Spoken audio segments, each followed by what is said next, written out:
Hey guys and gals, how you been? We haven't done a video in quite a while, so I want to show you a little technique that will really boost your strumming skills quite a bit. It's pretty simple, but it can really make your playing kind of jump up a notch in its interest, kind of adding some dynamics to your playing. And by dynamics, I mean the the range of sound, volume, uh, all those kind of things working together, where maybe at times it's a little more quiet, other times it's loud and big. And this technique is called palm muting. And so let me show you what I'm talking about. We've been working real hard to get to where we could play these chords where every string rings out, and none of these are muted by our fingers. But there are times when we want to purposely mute those, and we use our right hand to do that. And by palm muting, we're not actually using the palm of our hand, we're actually using the edge of our hand.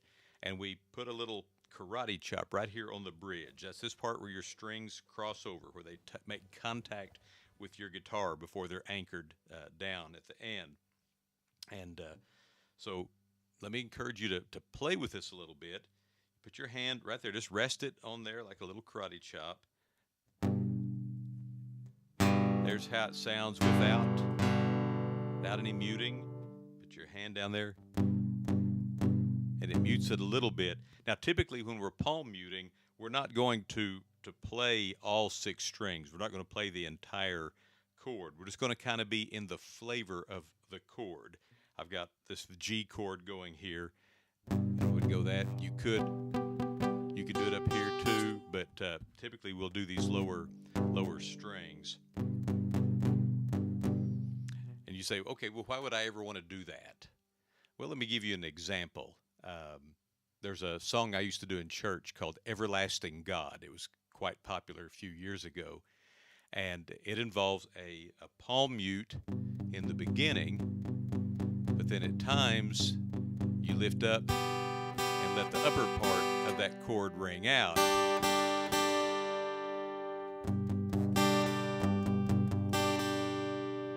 And it creates that dynamic range in there that we're talking about. Let me play a little bit of it and show you what I'm talking about.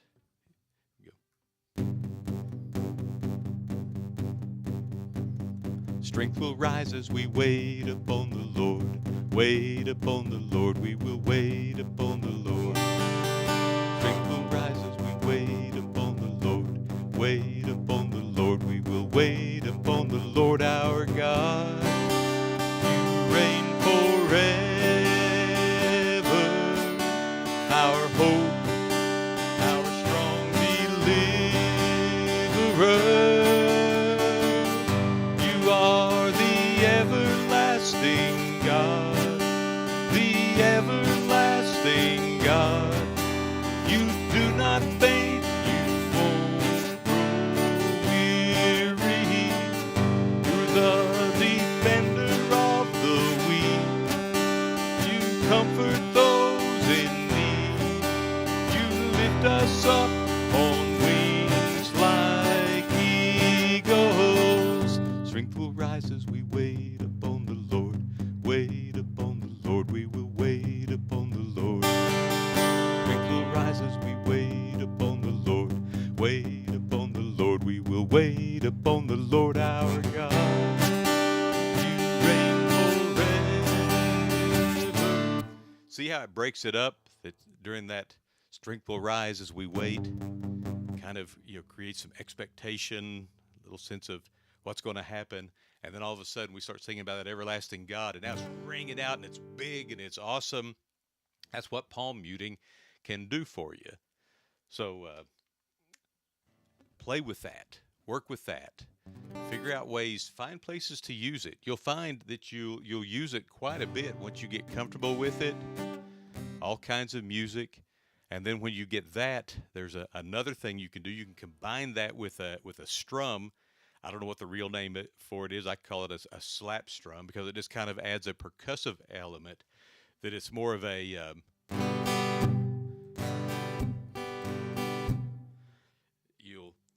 you'll slam your hand down on the strings at the same time.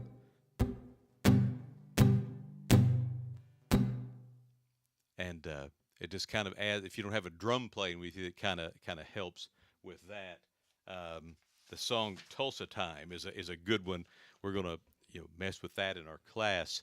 That it's kind of it's a good place to use that. It's because you have this whole feel of, but that gets kind of boring. But then you put that slap strum in there, and you get a. I left Oklahoma driving in the Pontiac, just about to lose my mind. I was going to Arizona, maybe on to California, where the people all live so fine. See what that does for you?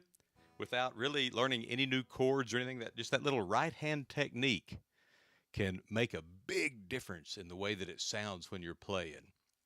All right, take that, mess with it, experiment with it, get good at it. It's a skill that you need to have in your toolbox, and a little bit of practice, and you can get that one will help you pretty soon. All right, God bless. We'll see you again real soon. Don't forget, they call it playing the guitar. Enjoy playing your guitar.